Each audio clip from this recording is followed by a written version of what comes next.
charged and massacred many. And Shelley responded with a poem, and one of the verses of it was, "Rise like lions after slumbers, in unvanquishable numbers. Shake the chains to earth like dew, which in sleep have fallen on you. You are many, there are few." So That's wonderful. the people of the world, they are the many, they are the 99%.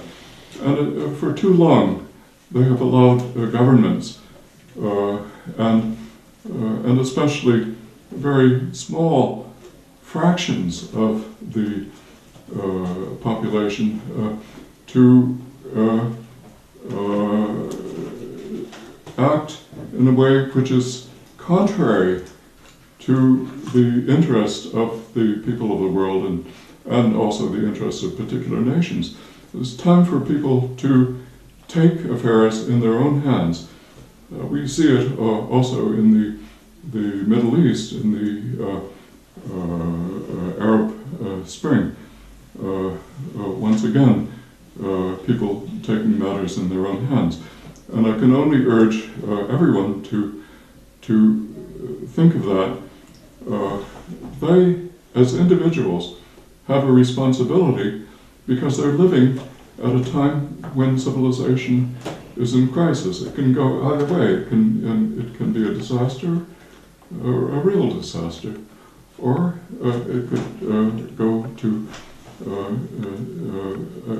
a stable and happy and just society. And which way it goes depends really on them. And the banksters are now also warned. The banksters, gangsters, the big banks, they are also a powerful part of the 1%. Well, I think that...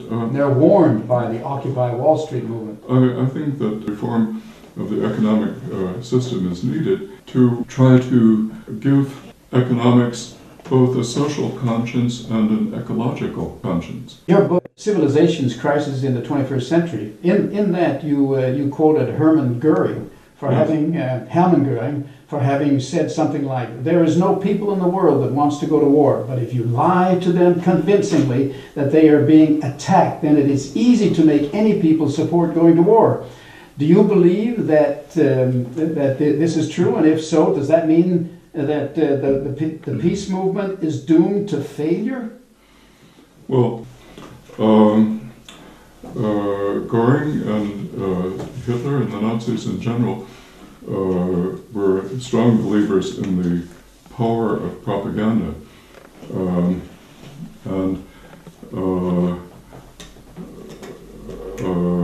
I think our present power elite is not an exception. They also believe it. I agree 100% in the power of propaganda. Right. And therefore, the existence of independent news sources like yours, like TVGaderummet, or like Amy Goodwin's Democracy Now, like Grit TV, like Common Dreams, like Countercurrents, like Progressive Radio Network. All of these things are a way of fighting against the dominance of the mainstream media, which I feel has failed humanity, failed in its responsibility. Now we're faced with very serious problems for the future, and it would be important to have some discussion of these problems on the media. But we don't see that. We see bread and circuses. We see trivia.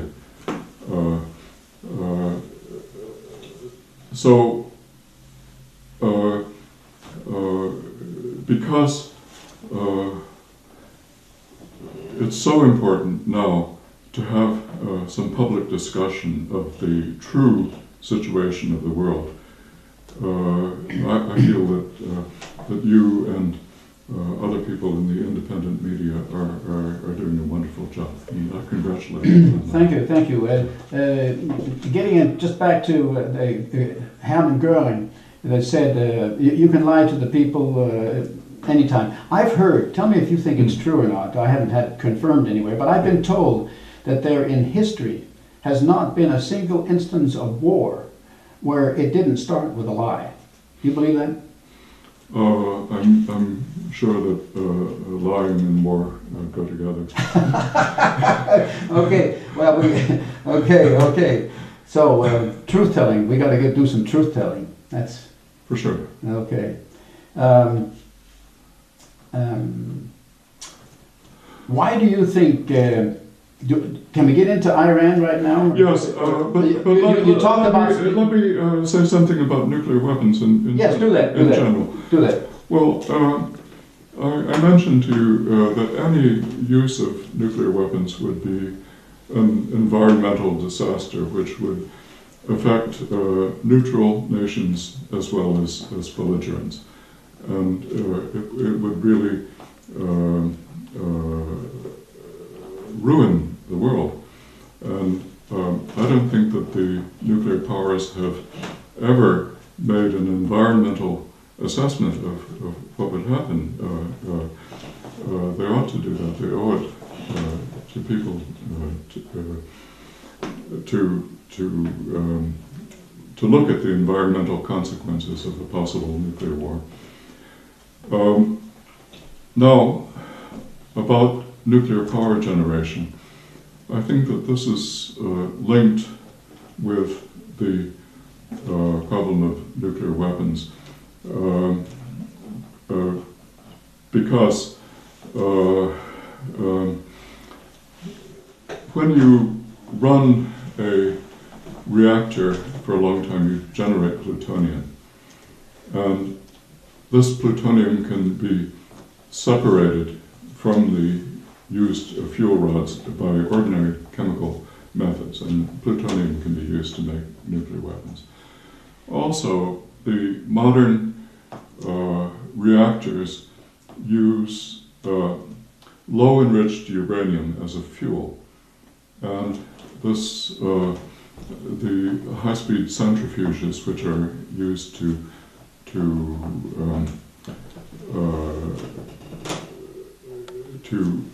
separate the isotopes. If you run them longer, then you get high-enriched uranium, which can be used for nuclear weapons. So there is a proliferation risk connected with nuclear power. Also, it has been claimed that that nuclear power is a solution to our present energy problems, and I don't think that this is true. The nuclear power generation is now a very small fraction of the total energy use, and even if it were extended, it would never become a large fraction. So we cannot solve our energy problem by nuclear power generation. It's been claimed that it's carbon neutral, but Helen Caldicott, the Australian physician, has made a very careful study of the carbon emissions during the total cycle of a nuclear power plant. Building the plant, mining the uranium, transporting the uranium, decommissioning the plant at the end. And she says that it is no better really than a coal-fired plant from the standpoint of carbon emissions. Furthermore, the problem of disposing of used fuel has not been adequately solved. And finally, the economic cost of nuclear power generation would not be competitive with the renewables like solar energy or wind energy if it were not heavily subsidized. And all of the nuclear power generation projects throughout the world are heavily subsidized by governments which like to have them as a means of either obtaining nuclear weapons or approaching a stage where they could make nuclear weapons in a short time. So without these heavy subsidies, the nuclear power generation would not be economically competitive. And one of the things that is subsidized is insurance. So we know from Chernobyl, we know from Fukushima, that a disaster could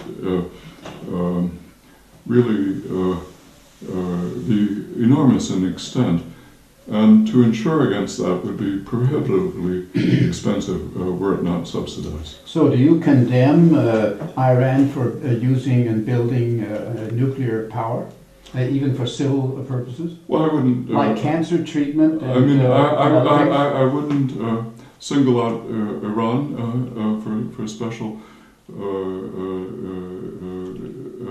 discussion in that, but then universal radioactive treatment against cancer. Even I've gotten radioactive treatment for my cancer at the Danish National Hospital. Are you against that?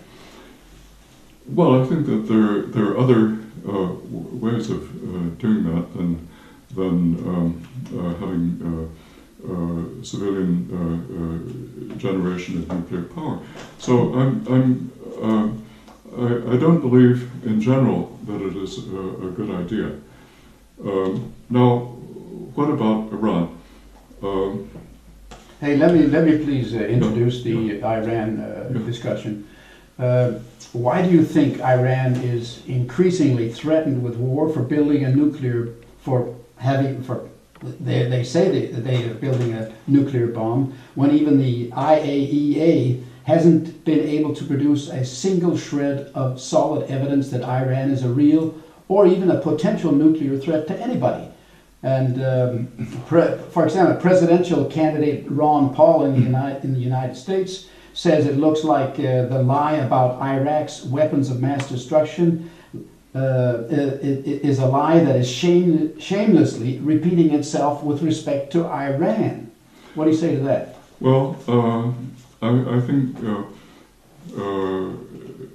it would, any use of violence against Iran would be, first of all, criminal, and secondly, crazy. Why is it crazy? It's crazy because the Middle East is already a deeply troubled region, and making a further war there would just produce a disaster. It's also crazy because the financial situation is such that nobody could afford further conflict. So it is insane. And also criminal. Is a violation. Yeah, it's against international law. A violation of the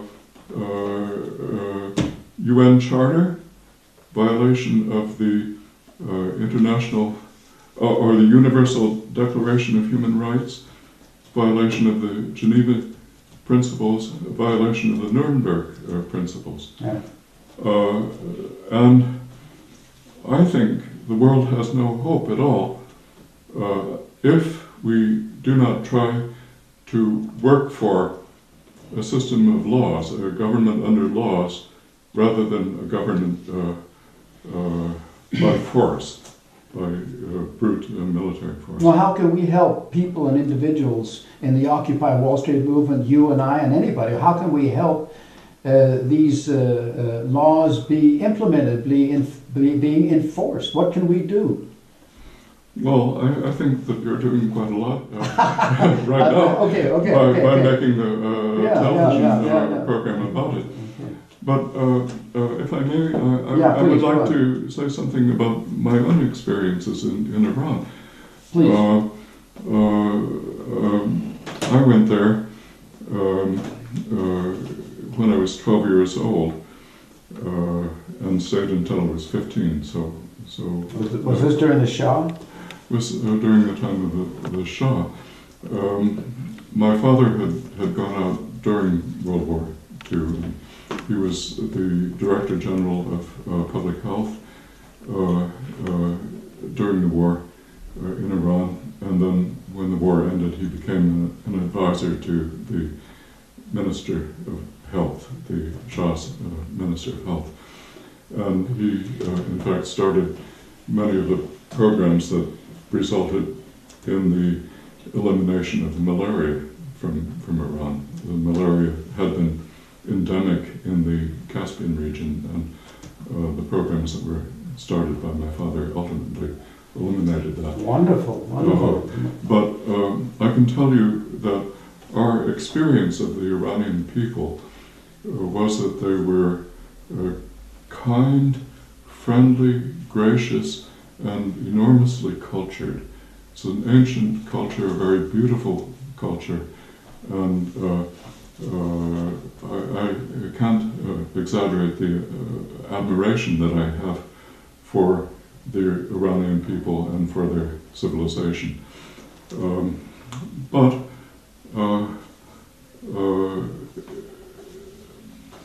as you know, they have been attacked first of all by the British and Russians during World War II. That was the short war that resulted in an occupation government being set up and the old Shah being exiled. Then they were attacked.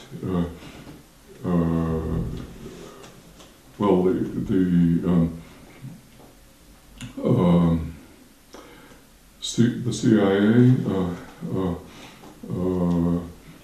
overthrew Mossadegh's government. I think they were persuaded to do so by British Petroleum. Yeah, that oil company really got into there, didn't it? Yeah. And they're back in Iraq now. Yeah, and they were also attacked by Saddam Hussein in 1980 in the terrible war which resulted in millions of casualties. And Saddam Hussein, who, by the way, was more or less a creation of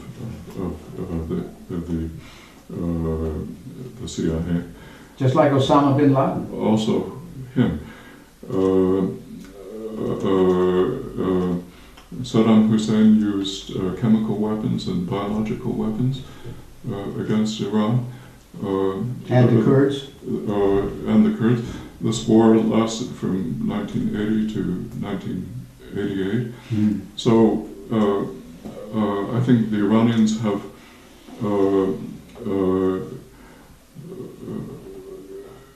they have perhaps now a government which has some faults, but it's not up to any other nation to interfere with their internal affairs, I feel. And the principle of supporting international law has to be dominant.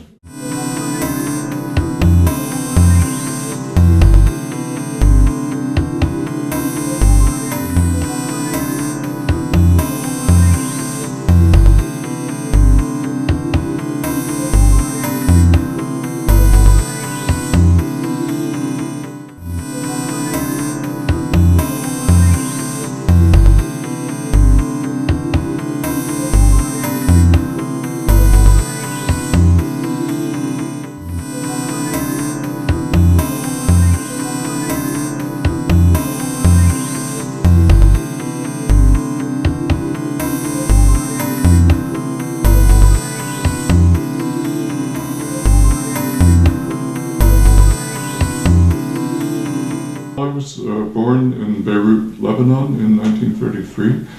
I was born there because my father, who's an American, was a professor of medicine at the American University of Beirut. Lebanon was a protectorate of France between the two world wars. When World War II came, it was clear that France was going to fall, and so my mother and my brother and I came back to the United States in 1938 because my parents realized that the Germans would be in Lebanon, or Lebanon didn't exist, it was Syria at that time. And my father followed in 1940. Then in 1943 he was sent out to Iran.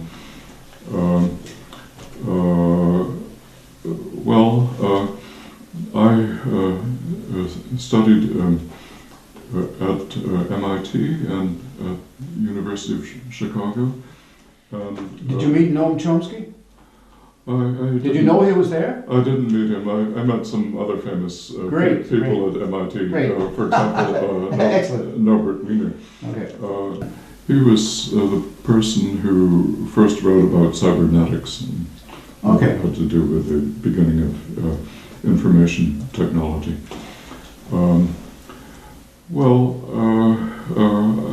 As I say, I've been in the peace movement for almost all my life, since I was in my 20s.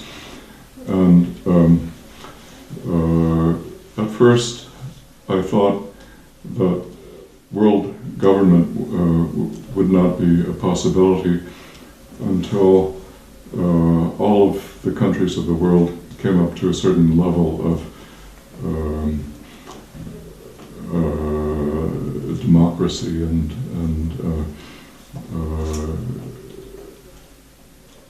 human rights and so on.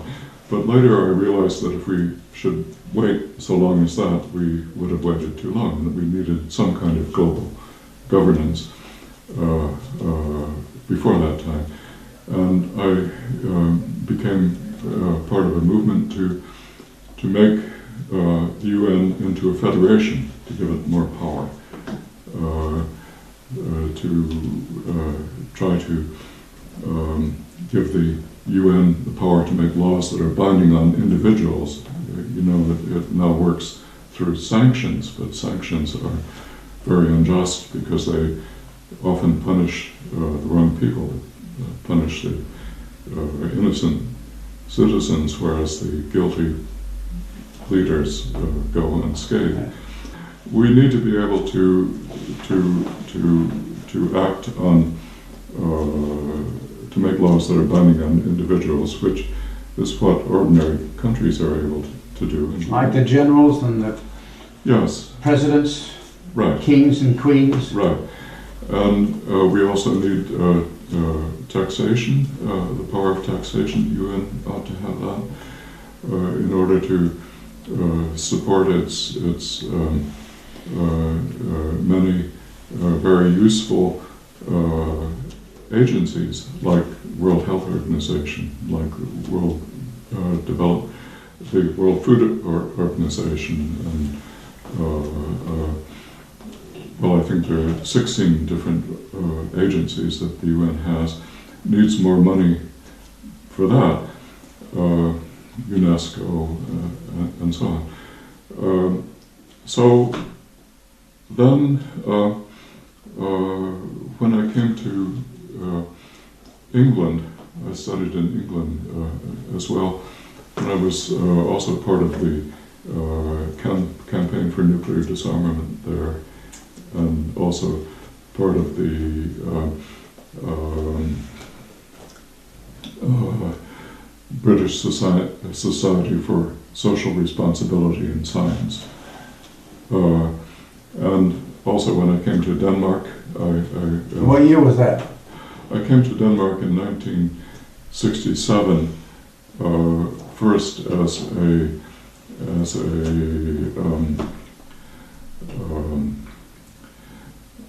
fellow from the Royal Society. But then I met my wife, who's Danish, and wanted to come back. What was that, entrapment? I think Of the good kind. Of the good kind. I think that the story has been repeated many times. So you got here in '67, huh? Because the Danish women are so beautiful. Yeah, they're unresistible. Isn't that right? Yeah. All right. And so I have been here permanently since '73, working at the Orsted Institute. And as I say, I'm a physicist by training. I've written many books in physics. Is this one of them? Some of the ones that have to do with the broader social problems. Oh, here's one called Progress, Poverty, and Population. Yes. Say a couple of things about that. Well, that was a book looking at the ideas of Condorcet and Godwin and Malthus at the very start of the Industrial Revolution. Okay. Because these ideas have relevance to our own time. Great. We've got to go on fast here. Information theory and evolution. What can you say about that? Well, I am trying in that book to explain how the very high degree of order that we see around us can be produced in spite of the second law of thermodynamics. Okay, great. And did you say enough about this one? Energy, resources, and the long-term future? I think I should say something about that because please. It has to do with the problem of the end of the fossil fuel era and the end of the era where we can count on... we touched upon that, yeah. Yeah. So this is a book for it's part of their series in economics, and I hope many economists will read it. Yes, we got to talk about these books here. Well, this one. Okay, what about this? I can say. Let's say Space Age Science, Stone Age Politics. That is really good. Yeah. I like that. That's saying a lot. It has to do with the fact that although cultural evolution has brought us very far, we still have our emotions, which go back a long way. Do we have to get them operated out of us, or what? Well, they're still there, and it makes it easy for demagogues to like Hermann Göring. You're citing him for, yes. convincing people of lies and fighting them into war. So this is a book that tries to address that problem, the rapid rate of cultural evolution and the rather slow rate of evolution of our institutions and the very, very slow rate of change genetically. And this book has been translated into Urdu, if you can imagine that. Wonderful, wonderful. One of my friends in the Pugwash movement read it and liked it very much. And well, I think there are millions of people who are speaking Urdu, even in Iran too. I think they speak Urdu, and in Pakistan and in Afghanistan. Yes. My friend is a professor of physics in Pakistan, and he also happens to be the owner of a publishing firm, and they translated it with the help of the UNESCO Fund for Culture of Peace. So I recently talked on Skype to his class. He has a class in Science and Society. You talked with him or the whole class? I talked with the whole class. Really? Yeah. For more than an hour. Oh, that's fun. That's great. That's really great. Hey, all of these books here, can they be? Can you borrow them at a library or what? Or do you have to buy them from you, or do we have to contact you to get a hold of them, or what? Well, maybe you can put on your program the link to my storefront, that all of the ones that are commercially published are a little expensive. The ones that are not commercially published, like this one, which is called The Civilizations Crisis in the 21st Century. Right, that's available for free downloading. So if you just go to that title on the internet, you'll get it. Do you have a comment on, for example, the possibility of Pakistan with its atomic weapons being involved in a we talked about a third world war. Is Pakistan's nuclear weapons, is there a chance or a risk in it being involved? Well, I think that one of the things that makes nuclear weapons so dangerous is the threat of terrorism, nuclear terrorism. And I think that Pakistan's nuclear weapons are a case in point. But the nuclear terrorism is one thing. What about the countries being involved in war?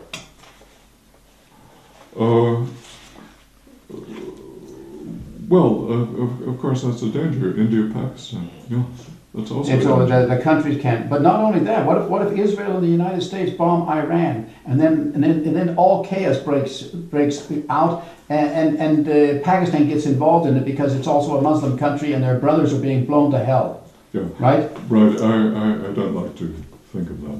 I think. You think it's a possibility, but you don't want to talk about it because it's just too horrible to think about. As I say, it would be insane to use violence against Iran. And so we got to do everything we can to stop that. This is one of the aspects of the insanity of that scenario. Okay. I hope that people will, that everyone will not feel helpless, but feel that they can do something to solve all of the serious problems with which the world is faced. It's up to us as individuals. We can't leave it to the politicians. It's too important. It's too important to be left to them. Great.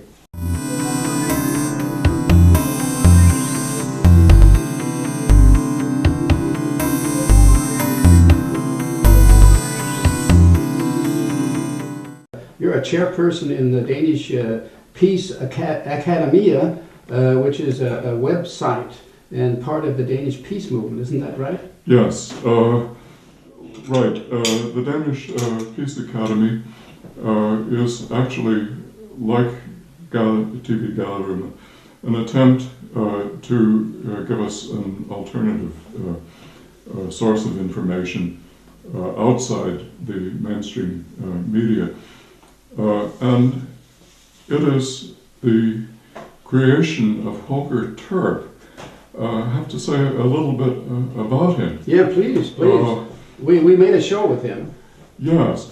Well, Holger was trained as a librarian, and then before he really had a chance to go into his work that for which his training prepared him, he was hit by a stroke, and the stroke made him blind in one eye and almost blind in the other, and it also hindered his speech, so it was very hard to understand what he said. But instead of just giving up, as many people would have done, he decided to do something with his life. And what he did was to create the Danish Peace Academy website, which is a website that now contains 14,000 documents related to peace. So that is something that he built up single-handedly. That's a tour de force. It's a tour de force. And it's a magnificent achievement for someone with his handicap. I think he's won a number of awards for his work. He won an award for the Levia Foundation, and he's been proposed for the alternative Nobel Prize, the Right Livelihood Award. But Holger remains modest and devoted and works harder than anyone I've ever known. Gets up early and goes to bed late and works on his website. I can tell you a few of the special things that are on his website. Yeah, please do that. He has a timeline with events related to peace that starts in the Middle Ages and goes up to the present. So all of the coming events in the peace movement are listed there. He has a wonderful collection of songs from Greenham Commons, the Greenham Commons Songbook.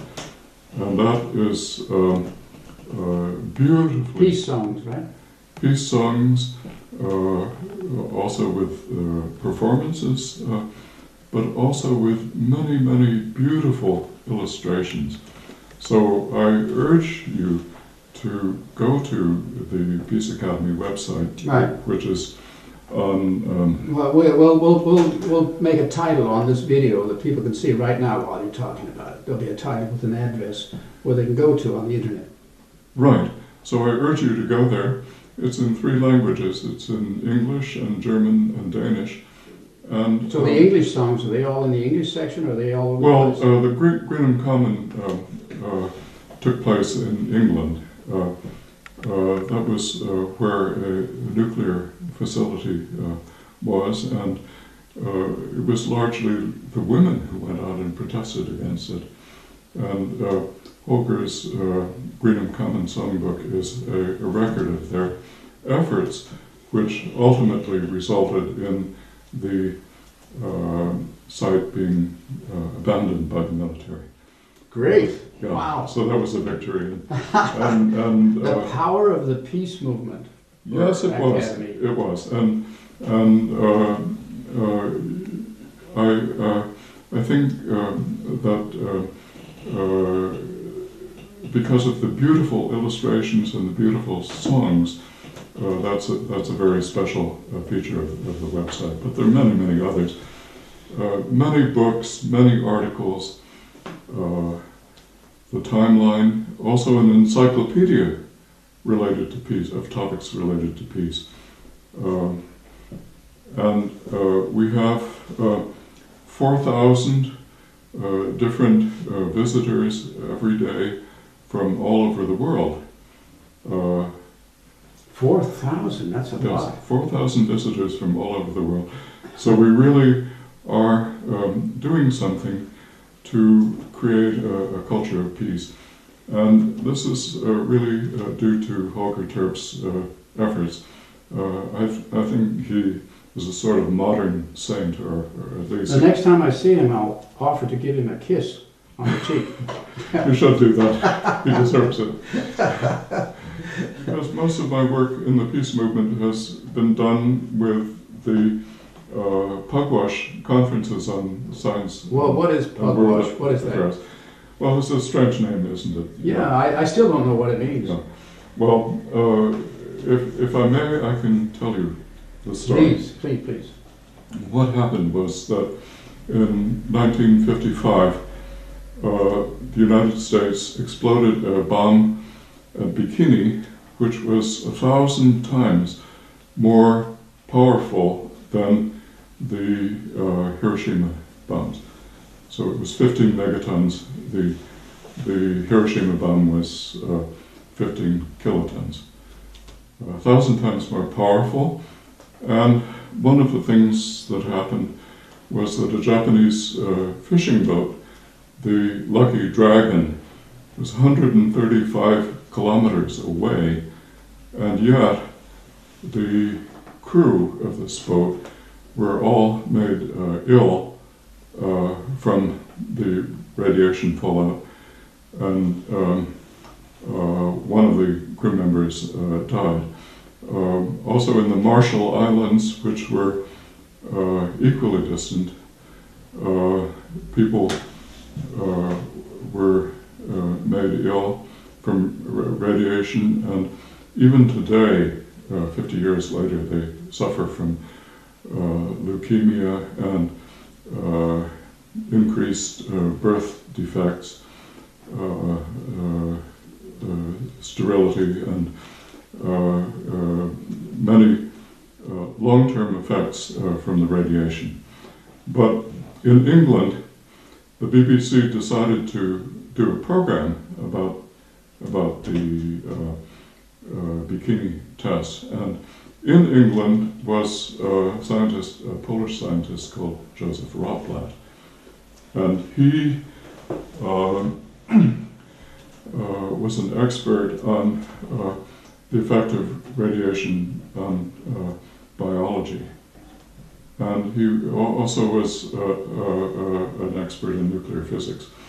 And he realized that the bikini bomb must have been a three-stage bomb. That is, at the center it had a fission bomb, and then outside that, the second stage was a fusion bomb, and the third stage was a casing of ordinary uranium. And he realized that a bomb like that, first of all, would be extremely dirty. Are you a nuclear physicist? I'm a theoretical physicist. Because I don't really know. I don't think you have to dwell so much into it right here, the physics of it. But when you talk about fission and fusion, I don't really understand that very much. Well, fission takes place with a special isotope of uranium. And so the core of this bomb was containing the highly enriched uranium with the isotope U-235. Then outside that was a stage like the hydrogen bomb, where light elements join together. This is actually the reaction that gives the sun its radiation. The sun's energy comes from fusion reaction, where hydrogen turns into helium. So then it was a fusion stage. And then finally on the outside was a casing of ordinary uranium, very cheap, not the special isotope. So why did they mix it like that? On the outside layer, under the extreme conditions of neutron flux from the fusion reaction, the ordinary uranium underwent fission. So because of this very, very high neutron flux, the ordinary uranium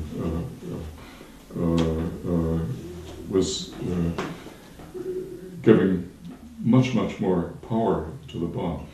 So Rotblat realized that a bomb of this type could be made arbitrarily large, very cheaply.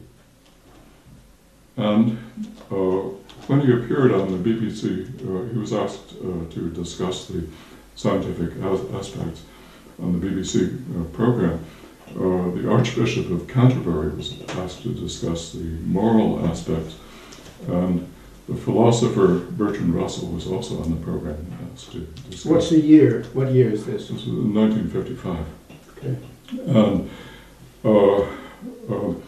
Rotblat came into contact with Bertrand Russell at that time, and he expressed his fears that if large numbers of this type of bomb were used ever in a war, it would damage the genetic pool, the human genetic pool, so that possibly humans would become extinct.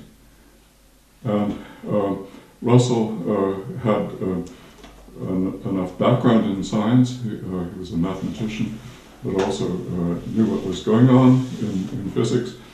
And he realized that this was indeed a possibility and a threat. And he wrote what came to be known as the Russell-Einstein Manifesto.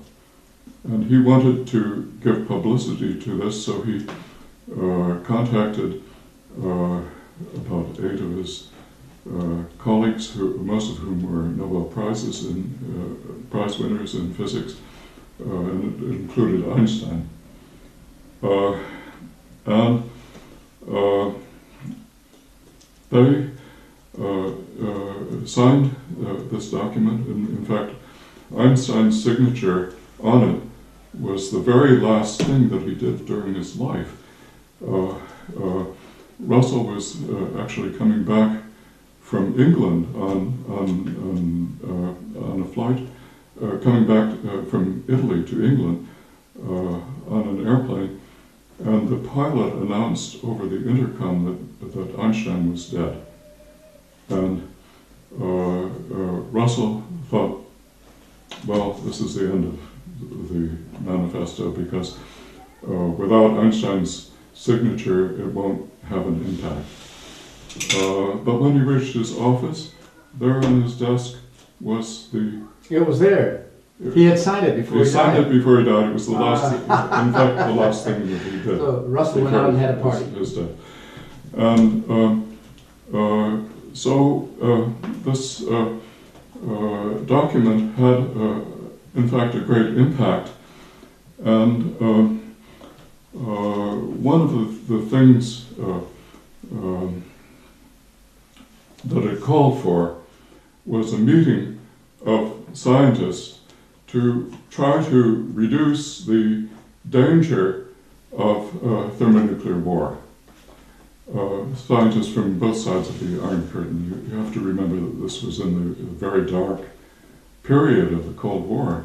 It was very hard to arrange. But people like Niels Bohr, right here in the Danish Niels Bohr Institute, had scientists from both sides of the bloc in the Cold War. And they believed that scientists should have as much dialogue as possible, no matter what kind of a war was going on. I think that Niels Bohr's efforts were significant, but they came a little later. He tried to contact Roosevelt and also Churchill. But right here near where we're talking now is the Niels Bohr Institute, and I've heard that scientists from all over the world talked together there, even though the United States and maybe other countries were very much against it. They had Soviet and American scientists talking and meeting and having dialogue. Yes. So I don't know what years this was. There was a point where Niels Bohr contacted Roosevelt and also Churchill to try to arrange international control of nuclear energy. But that was later on, and Roosevelt died before anything could be done, and Churchill rejected Bohr's ideas and even suggested that he should be arrested.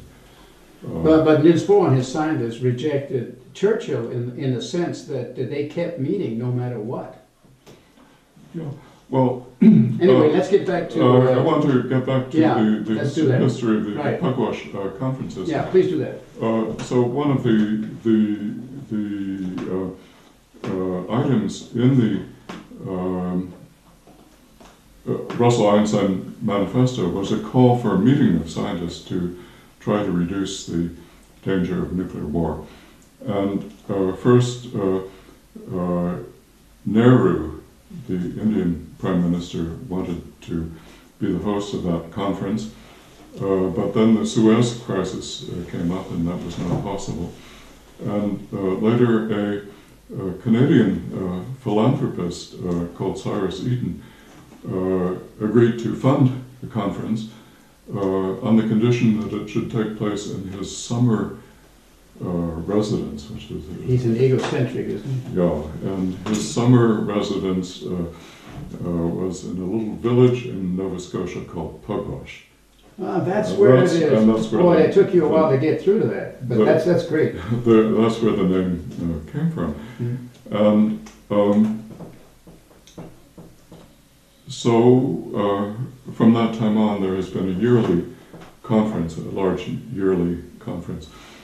At first, focusing on the dangers of nuclear war and how to reduce them.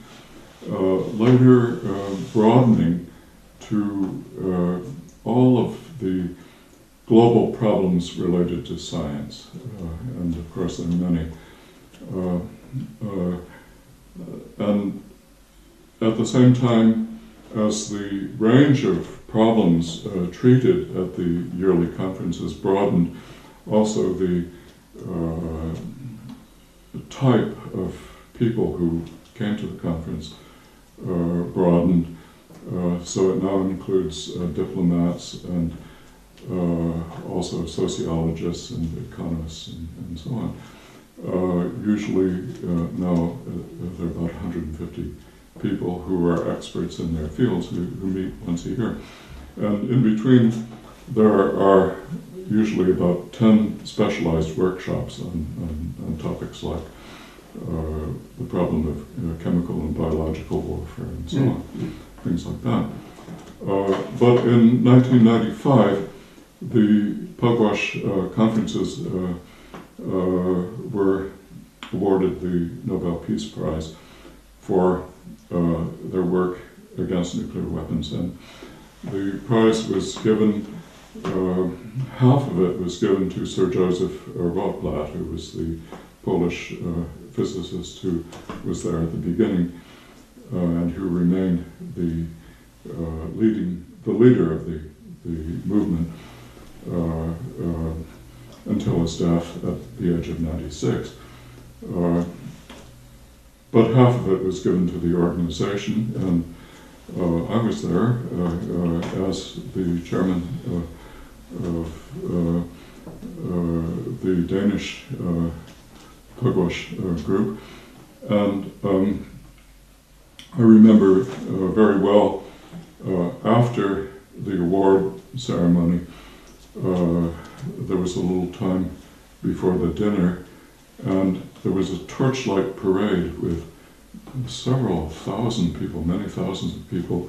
It was in the autumn, so it was dark in Norway, and they came with torches outside Rotblat's hotel and shouted, "Rotblat, Rotblat, Rotblat."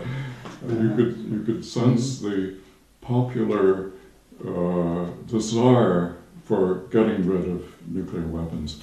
And that would have been the time for him to make a speech, but the acoustics were so bad that he couldn't hear anything, but he waved, and this image stays in my mind, showing how deep the popular longing is for getting rid of nuclear weapons. And don't you think there still is a popular longing for getting rid of nuclear weapons? Oh, I think absolutely that the vast majority of people in the world want to get rid of them. And the vast majority of countries, too. We've seen that in vote after vote in the United Nations. Only very, very few countries wanting to hang on to them, and the vast majority of countries wanting to get rid of them. And even within those countries that are nuclear weapon states, still a majority of ordinary people would like to get rid of them. Well, what do you think about the title of this show we're doing right now? Yeah. Might be World War III, Nuclear Bombs Killing Millions. What do you say to that title? I think it's underestimating the number of casualties. So bring us up to the reality check. Well, nuclear war, recent research has shown that it would be an ecological catastrophe. The smoke from burning cities would, the new calculations show, would rise to the stratosphere and remain there for a decade. spread out over the entire world, reducing sunlight, blocking the hydrological cycle, destroying the ozone layer, and in general damaging agriculture to such an extent that even a war between, let's say, a nuclear war between India and Pakistan would result in perhaps 1 billion deaths from famine, whereas a war, nuclear war in which almost all of the weapons that are on alert now were used, that would totally destroy agriculture for a period of 10 years. And this would result in the death of most humans. We have a Danish national group, and we have been working on several things. All of them related to public opinion. You're working with public opinion, and we try to do that too.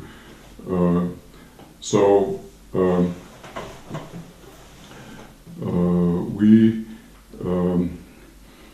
have a program, have had for 3 years now, where gymnasia, we offer prizes to students for peace projects to be awarded on the United Nations Day, which is October 24th. So the projects should be related to peace and to the role of the United Nations and to solutions of global problems. And this has been a very successful program. It's supported, we've been very fortunate to have support from the Herman Lanning Foundation. And we've had that for several years. We hope they will. What kind of foundation is that? Well, Herman Lanning was a Danish politician who happened to be a wealthy man, and he gave all of his fortune when he died to a foundation which would support projects that would further the work of the United Nations. So we've been very fortunate to have support from that foundation for the Gymnasium Student Peace Prize projects for the last 3 years. But we also have had support from the Lanning Foundation for a conference on establishing an Arctic nuclear weapon-free zone. So we had that 3 years ago, and we've continued to work with this issue. And just now we're hoping to arrange a meeting at the Danish Parliament where the representatives from the non-nuclear circumpolar nations will meet with Danish parliamentarians and discuss it. The establishment of an Arctic nuclear weapon-free zone is now part of the foreign policy of our present government. So we hope that our present government will be willing to draft a working paper to be submitted to the UN General Assembly. So that's the aim of that work. Wonderful. No, that was more or less what I had to say about Pugwash. I'd like to ask you now, or you can continue later, whatever you like. You've written somewhere that you have held lectures at the Danish H.C. Ørsted Institute. If this is true, tell me what kind of lectures and what kind of an institute is the H.C. Ørsted Institute, because this is also for an international audience on YouTube. So we want everybody to sort of get oriented. What is the H.C. Ørsted Institute? Well, at the Copenhagen I University, don't know if everyone knows it, but Oersted was one of the pioneers of electromagnetic theory, Okay. and he also isolated several elements using electrochemistry, and he was actually the brother of one of the prime ministers of Denmark, and he lived during the Danish Golden Age, Which was? 1800, 1850? Yes, Okay. in that period. Yeah. So he was part of this wonderful blossoming of culture that took place at that time in Denmark, and the institute is named after him, and it includes several of the science departments of the university, chemistry, physics and mathematics are there at the institute. My own training is in theoretical physics, but I later moved over into a field where I applied theoretical physics to problems in chemistry and biology. So I'm in a sort of interdisciplinary field. Isn't that the best place to be nowadays? For sure, there are many exciting problems that are in the interdisciplinary fields. So that's where I've worked, and my teaching at the Oersted Institute was in physical chemistry and also in quantum theory applied to chemistry.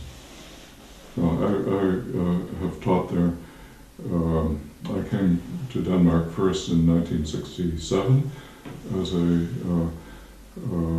visitor or fellow, and met my Danish wife at that time. Okay. Then came back permanently in 1973 and have been here ever since. Okay. I taught until 2003. Is it incorrect that I've heard that at the H.C. Ørsted Institute you also taught some humanistic, you delivered some humanistic sociological lectures of some kind? Yes.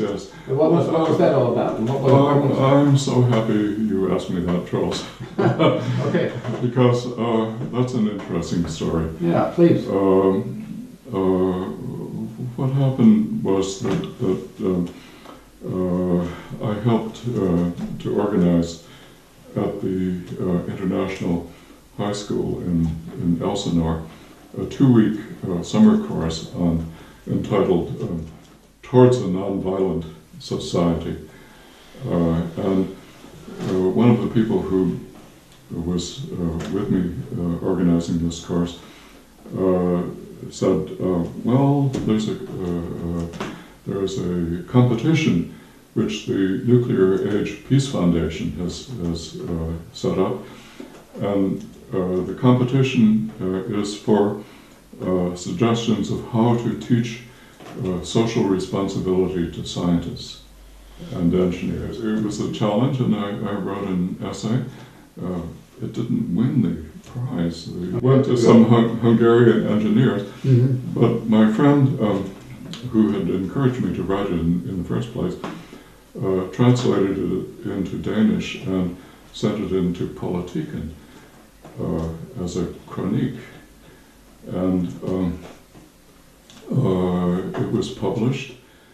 And what I suggested was that there ought to be a course on the history of science, and when this course came up to modern times, of course it would be very natural to discuss the social impact of science and the ethical questions that come up in that connection.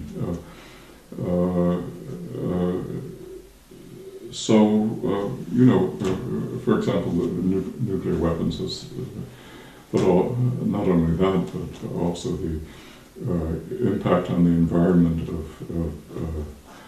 industrial activities and the the effect of computerization on the social effect of computerization. All these things would come up naturally as one came up to modern times. And so the students at the university saw this Chronique and Politique, and they said, well, all right, if that's what you think, you ought to make such a course like that. So I had to do it. You had to do it. Hey, Yeah. and you did it. And I did it. Okay. And the only thing was that there was a lot of resistance in the faculty. In fact, the first year that we taught it, it was called Science, Ethics, and Politics. And of course the belief was that these three things ought not to have anything to do with each other. And that the scientists should just stick to their equations. So I was allowed to teach it, but the condition was that neither me, anyone who taught the course, nor the student should get any credit. But anyway, it was a success, and it went on. That is very revealing. That they reacted like that with no credit. In the beginning, but later on, the course was renamed Science and Society, and we went on. I guess it began in 1988 and continued up until more or less the present. And somewhere along the line, the people who were running a similar course over at Niels Bohr Institute, and in also another one over at the Agricultural University, got together and wrote another chronique, also in Politique, saying that courses like that ought to be universal in the education of scientists. And we all got together and we wrote to Margrethe Vestager, who was at that time the Minister of Education. And we said, this is really needed in order that scientists and engineers should, that their work should be used for the benefit of society rather than for destructive purposes. And she said yes, and she called together the leaders of all the Danish institutions of higher education. And they said yes too. And so the whole thing went ahead, but there was a little delay because there was no one available to teach the course. So we had some seminars. I think Klaus Bysshe at Niels Bohr Institute was the one who organized these seminars to train people to teach the course. Finally, we got enough people able to teach it, and now it is a compulsory part of the education of all Danish scientists and engineers to have a course on the philosophy of science and history of science and ethical problems related to it. Thanks to Margrethe Vestager, the Danish radical left party, and Politikken.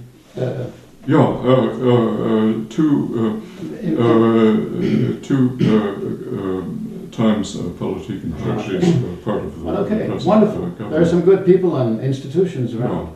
All right. Okay. So that was a good question. May I just ask you a couple of questions about your book? The title of the book is Crisis 21, and the subtitle is Civilization's Crisis in the 21st Century. My question is, what does Crisis 21 mean in this sense? Well, the book is an attempt to look at all of the problems that are facing civilization right now, and which will become increasingly severe as the century goes on. And what are these problems? One problem is threats to the environment. Global warming is a very severe threat. Perhaps now we realize that the release of methane from the Arctic seas and from the tundra will trigger an unexpected worsening of the climate crisis. Now, one thing that we have to worry about is the melting of the Greenland ice, which is very unstable. At the bottom of the Greenland ice sheet, there is water, and the ice slides on this water towards the sea. And the calculation is that the entire melting of the Greenland ice sheet would raise the ocean levels by 7 meters. And in the Antarctic, there's something called the West Antarctic ice sheet, and the complete melting of that, which might also take place during this century, would raise the water level by an additional 5 meters. So between these two things, we're looking at ultimately a 12-meter rise in ocean levels. Not only that, the melting of glaciers in the Himalayas and the rise in ocean level, flooding the rice-grown regions of Asia is going to contribute to a global food crisis. Also, part of the global food crisis involves high petroleum prices that we will encounter by the end of 2050. We expect that prices of petroleum will be so high that it won't be used as a fuel anymore. We know that modern agriculture depends on the use of petroleum for driving tractors, and also the synthetic pesticides and synthetic fertilizers that are derived from petroleum, together with climate change, which will produce aridity in some of the areas that now are big grain producers. We can see that there will be a threat of very severe famine partway through this century.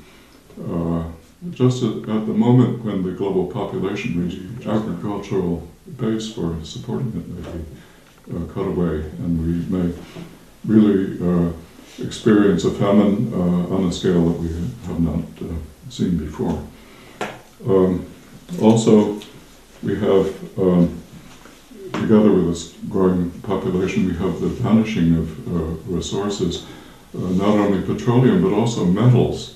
Many of the metals have reserve indices between 10 and 100 years. And the reserve indices, what are they? That is the known reserves divided by the present rate of use. So it's between 10 and 100 years for many metals. Another one of the severe problems that we are facing during this century is the inequality, the intolerable economic inequality, which means that 2.7 billion people live for under $2 a day, and 1.1 billion live for less than $1 a day. And it has also been calculated that approximately 18 million people die each year from poverty-related causes. So why do we have this inequality? Part of it has to do with the enforced unfair relationship between the rich countries and the poor ones. The poor ones are forced to be exporters of raw materials and at unfair rates, and the rich ones are in general manufacturers and exporters of manufactured goods. And this relationship is often supported by military force. Yeah, this is to the advantage of the rich countries. Yes. They benefit from this. Yeah.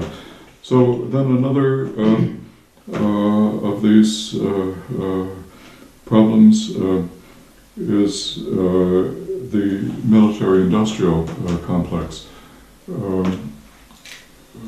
We know that, well, this year, 2011, $1.6 trillion were spent worldwide on military budgets.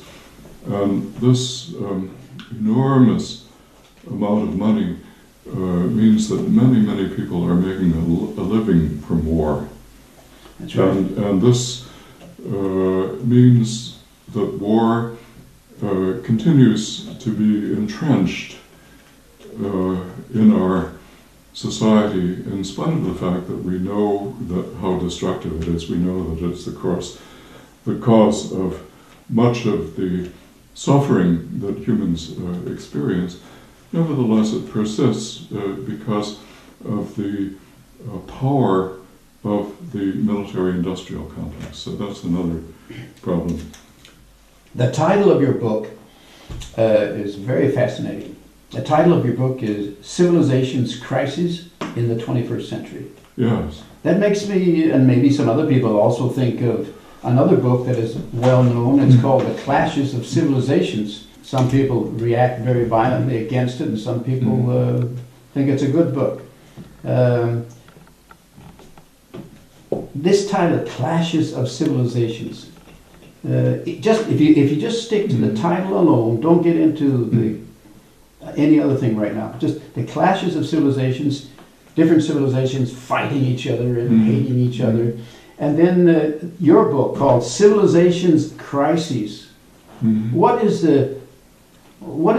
this title alone mean if we compare it to the other title, Clashes of Civilizations? Yes. Can you say something about that? Well, I think it's a little bit related to what we were just discussing, the military-industrial complex, which needs enemies. So when World War II was over, Eisenhower warned in his farewell address about the military-industrial complex, which had been created during World War II. And I think that he foresaw this need for enemies, which would continue and which would make for artificial conflicts, which only were created in order to give the huge military forces something to do. So once again, when World War II was over, suddenly enemies were created during the Cold War. So the fabrication of enemies. And when the Cold War was over, new enemies were fabricated people who didn't have the same culture.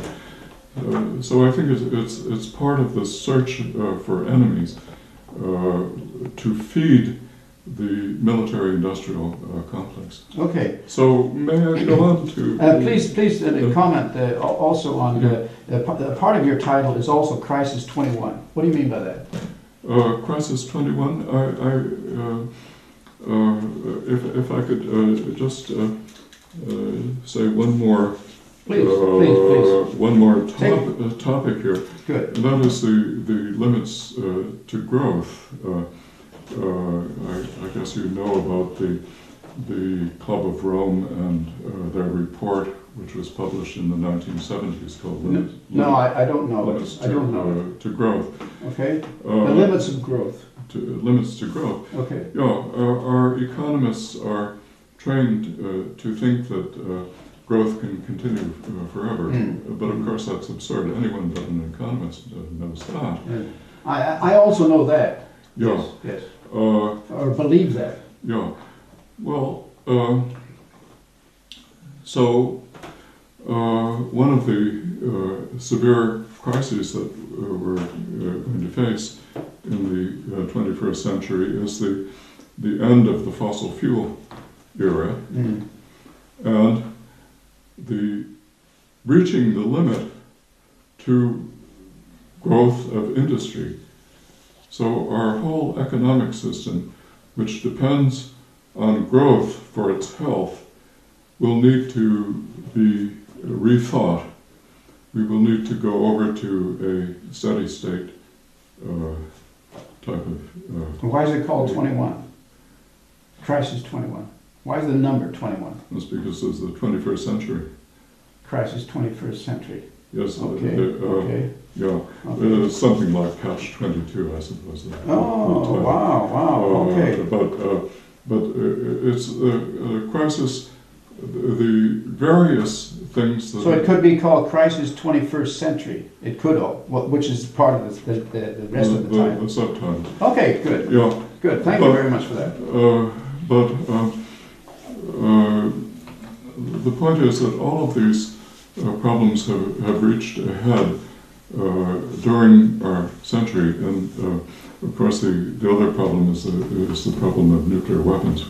All of them should come to a head just now, is because actually they're interrelated, and this book is dedicated to trying to look at the relations between them. And I do really believe, and I think many people agree with it, that civilization has reached a crisis in this century. I believe that people who are born right now at this time have a very special responsibility. And nobody asked to be born at a time of crisis, but we happen to be. So we owe it to future generations to take a responsibility as individuals for doing something about the crisis. People often feel that they cannot do anything. They feel powerless to do anything against the system. But I can only say that who has power, really, except the people? The people have power. And we see that, for example, in the... That's where all the power comes from. The Occupy Wall Street movement. Yeah. So they say, we are the 99% and you are the 1%. You see that, for example, in Shelley's poem, who has power except the people? Shelley. His poem, apropos the Peterloo massacres, where I think 60,000 people in Manchester were doing more or less what the Wall Street protesters were doing. They were asking for a reform of Parliament. and the troops, the cavalry charged and massacred many. And Shelley responded with a poem, and one of the verses of it was, "Rise like lions after slumbers, in unvanquishable numbers. Shake the chains to earth like dew, which in sleep had fallen on you. You are many, there are few." So That's wonderful. the people of the world, they are the many, they are the 99%. And for too long, they have allowed governments and especially very small fractions of the population to act in a way which is contrary to the interest of the people of the world and also the interests of particular nations. It's time for people to take affairs in their own hands. We see it also in the Middle East, in the Arab Spring. Once again, people taking matters in their own hands. And I can only urge everyone to think of that. They, as individuals, have a responsibility because they're living at a time when civilization is in crisis. It can go either way. It can be a disaster, or a real disaster, or it could go to a stable and happy and just society. And which way it goes depends really on them. And the banksters are now also warned. The banksters, gangsters, the big banks, they are also a powerful part of the 1%. Well, I think that... they're warned by the Occupy Wall Street movement. I think that some reform of the economic system is needed to try to give economics both a social conscience and an ecological conscience.